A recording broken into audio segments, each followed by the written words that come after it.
Next, I request Leila ma'am. She is the HOD of Pediatric Ophthalmology Commonwealth Hospital, Calicut. She will be talking about hereditary optic neuropathies. Hereditary optic neuropathies is quite rare, okay, but you shouldn't miss that out. So that is the importance of including that in the session. Thank you, Dr. Soumya, for giving me this opportunity. Actually, I'm happy to see the hall full. Lot of people were standing at the back without seats. So, with a very important topic, but it's not very common to see all these cases, many which come with dilemmas of diagnosis. So, clinical approach to hereditary optic neuropathies, which is not very commonly seen. They are inherited optic nerve dysfunction due to mutations, autosomal dominant or recessive or mitochondrial genomic mutations. A common feature is mitochondrial dysfunction or mitochondriopathy as we call. And retinal ganglion cells are vulnerable to mitochondrial dysfunction, which when triggered causes axonal degeneration leading to retinal ganglion cell death and vision loss. Main non-syndromic optic neuropathies are autosomal dominant optic neuropathy, named after Jer, and maternally inherited Leber's hereditary optic neuropathy. They are diagnosed by their inheritance, either clinically by the family history which we get or genetically. Clinical presentation, even within the families, are variable. And so genetic testing is the definitive diagnosis, especially in atypical cases. These are the hereditary optic neuropathies. Either the nuclear DNA may be involved, or as in Leber's, it is a mitochondrial DNA, maternally inherited, or the DID-MOAD, which is diabetes insipidus, diabetes mellitus, and optic atrophy deafness syndrome, which was thought to be mitochondrial, but now it has been seen to be the reticular endoplasm which is involved. So the dominant optic atrophy is not so uncommon optic nerve degeneration, ranging from about 1 in 50,000 to 1 in 10,000 in Denmark, where it was diagnosed for the first time, with a penetrance of 70 to 100%. It is named after Jer, who found it in about 19 Danish families for the first time. It's a bilateral optic atrophy with a slow, insidious, defective vision in school-going age. Usually they present during the first decade. And they don't point out when it started. You check vision is down, and you see slowly progressing optic atrophy. And patients, the mutations occur in nuclear OPA1 gene located on chromosome 3q28 to 29, which plays a major role in mitochondrial dynamics.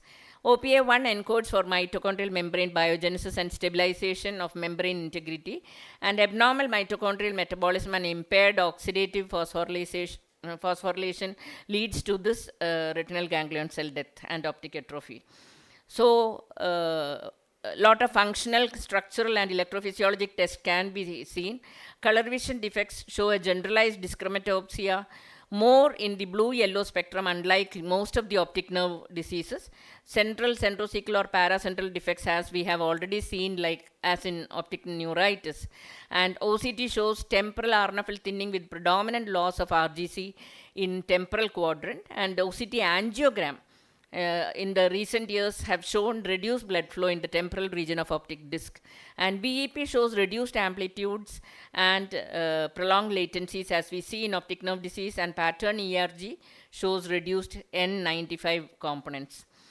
So DOA plus dominant optic atrophy with combined other manifestations of sensory neural hearing loss, myopathy, peripheral neuropathy is called DOA plus. And treatment, pharmacological neuroprotection, generally addressing antioxidants to reduce the oxidative stress, to slow damage to the retinal ganglion cells. Idebenone, which is FDA approved for Leber's, has been used even for dominant atrophy, and gene therapy aimed at halting neurodegeneration has been tried, and cell-based regenerative therapies also have been tried but of not use.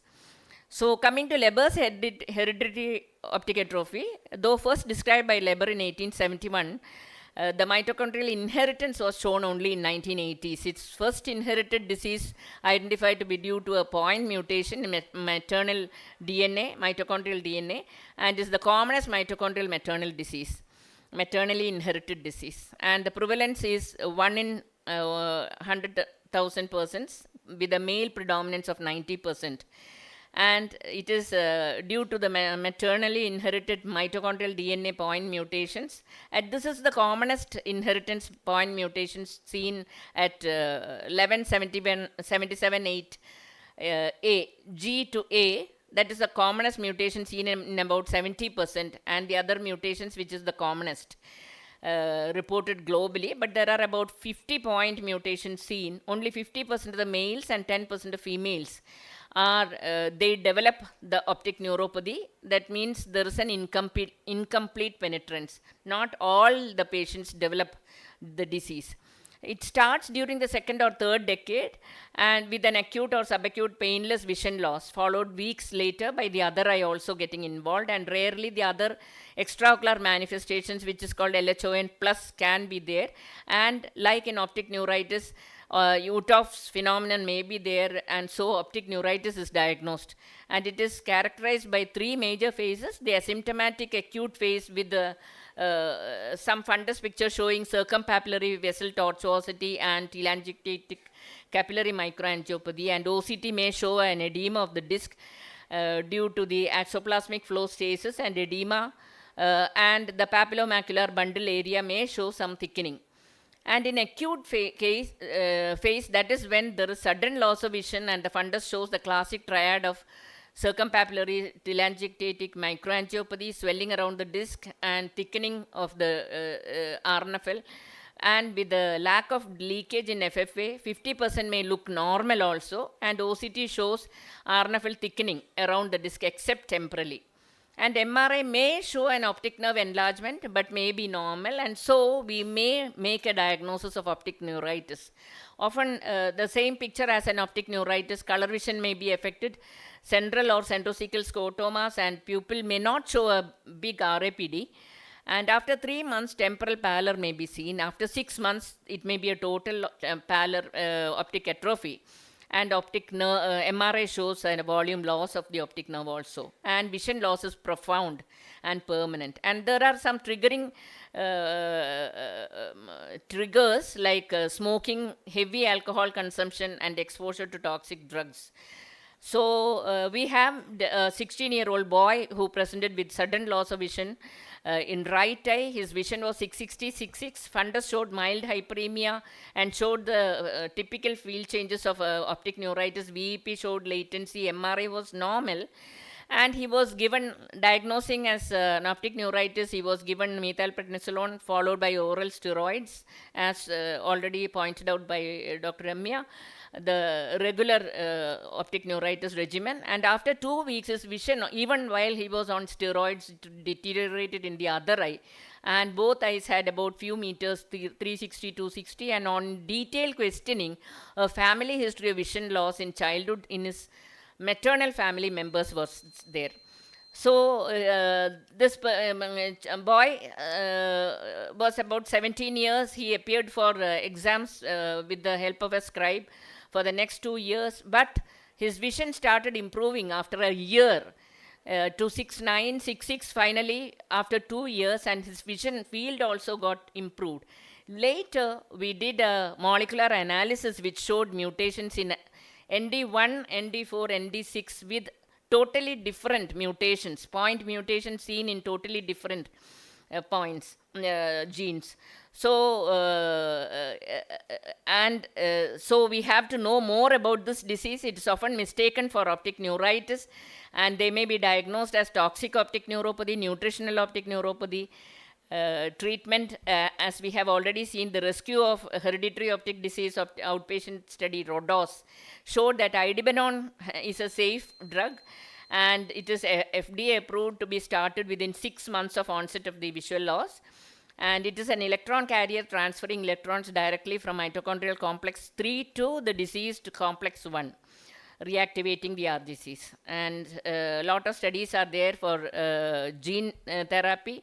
In 2017, the rescue and reverse clinical trials with adenovirus injected to intravitreally for this main mutation has been found successful. 15 letter improvement has been seen from PL. So the trials are going on, and other therapeutic trials are also there. So this Wolfram syndrome is now not considered a mitochondrial disease, but it is still inherited juvenile onset diabetes mellitus insipidus and deafness, and mutation of WFS1 gene confirms diagnosis. It has a poor prognosis with a lifespan of less than 30 years, and optic atrophy in a diabetic of less than 16 years should raise this suspicion. And diabetes usually occurs by 6 to 7 years, optic atrophy by about during the first decade, 10 to 12 years. Other symptoms are also there. So it's important to exclude primary retinal degenerations with optic disc pallor. Retinal findings may be subtle, and especially with the cone dystrophy with optic nerve pallor may be the early finding. But retinal artery attenuation, abnormal retinograph ERG may be helpful. So it is good to have a high index of suspicion in these cases with vision loss in childhood, and a family history should be sought. And modern imaging techniques may help in showing papillomacular bundle involvement, and clinical diagnosis is often possible with a family history, but definitive diagnosis is by gene mapping, and early idebenone treatment is, as of now, the only treatment. So, thank you. Thank you, Leila madam, for elaborating on this hereditary optic neuropathies, and it shows how much important a gene testing may be in certain cases also.